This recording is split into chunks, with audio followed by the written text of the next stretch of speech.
Senator Methu, you had a point. Please proceed. Oh, yeah. What I wanted to say, I know why my brother, Honorable Posing, would want to accuse the Deputy President of holding the President at Romso, because the Deputy President is speaking in very low language. That when they speak about inclusivity, unfortunately, the way the architecture of our constitution is, it does not, it is a winner-takes-it-all kind of an architecture. There would be no room for, inclusivity of the opposition. And there is something that needs to be understood. The president, amongst the symbols of national unity, one of the symbols of the national unity is the presidency itself. And that is why he has to embrace, when he takes an oath to be president, he is the president of the Republic of Kenya, not for, president for the people who voted for him, not the president for regions that voted for him. That is why he has Kisis in his government. That is why he has Luos in his government, his own direct appointees. He has even appointed very key dockets in government to some places that never voted for him. Case on point is the PS for Interior. That is the heart of government. He's from Homa Bay. Homa Bay did not vote for President William Ruto, but he was, he is a cog in his government. So when they speak about inclusivity, that is where some of us feel that at the hot of the heels of a handshake that put this country in a very deep pit. All of us agree that the handshake government was not one of the best. So anything that would want us to, would seem to be taking us back there, we ran very, very quickly.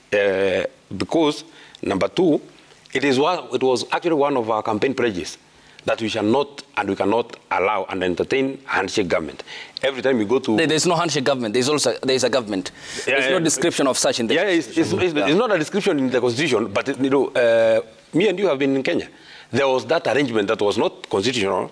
It was never constitutional, but there was that kind of an arrangement in the previous administration, which has famously been referred to as the handshake government. It was not a government that is constitutional, but there was that kind of an arrangement. Finally, and it's something that I call a back and forth. If both teams had agreed to the bipartisan team that was being led by Otiende Omolo and Murugara, these new issues that are being introduced by the opposition, the issues doing the inclusivity, the issues to do with cost of living, police accountability and police brutality, and even electoral audit, were those issues ever there? They were not there. So we had already agreed on the 5. That's why we maintain, myself and Osoro maintain, that the issues that we have agreed to deal with are these five issues.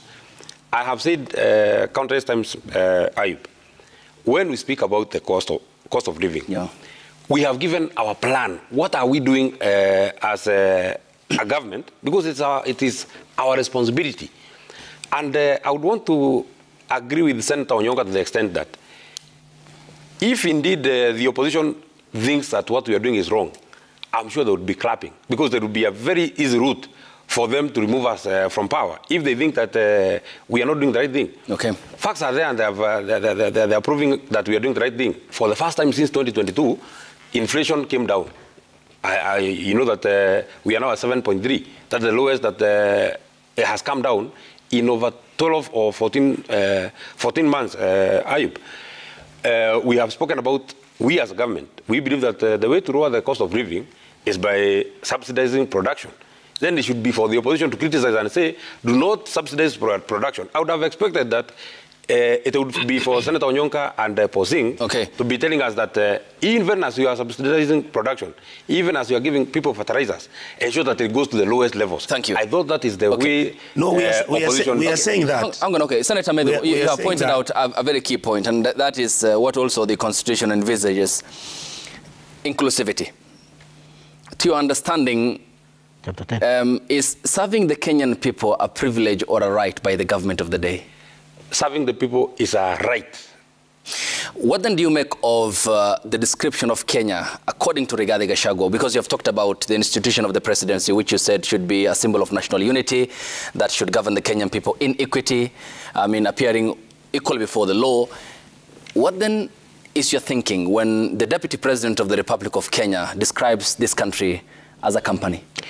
Well, I would have wished that you played the clip of what the Deputy President said when you were in Kanyapil in Homa Bay, when we went for the Thanksgiving of P.S. Omolo. Yes. You know, he said, well, we all agree that Homa Bay did not vote for our team, we would not have left you behind, because it is also a right for you to, one, get appointed in government, and number two, for you to get services from government. For your information, Ayub, in the amongst the 47 county aggregation centers, the second one to be launched by the president shall be in Homa Bay, which is not a county that even voted for us. You're listing this as though you're doing privilege for the Kenyan people. It's not a privilege. I'm only saying, I'm just demonstrating that there is no, there's nobody that is being left behind. There's nobody that is being, if you say that we are doing a privilege to anybody, yeah, it will then mean that the people of the regions that voted for us, yeah, are getting these services freely, and then there is some other set of people that we're only giving them as tokens. I'm only saying that if then that was the case, this kind of development will not be going to those areas. You've seen the president in the coast the whole of last weekend. He was taking development to those people. It was not a privilege. Okay. It's a right because they voted for him.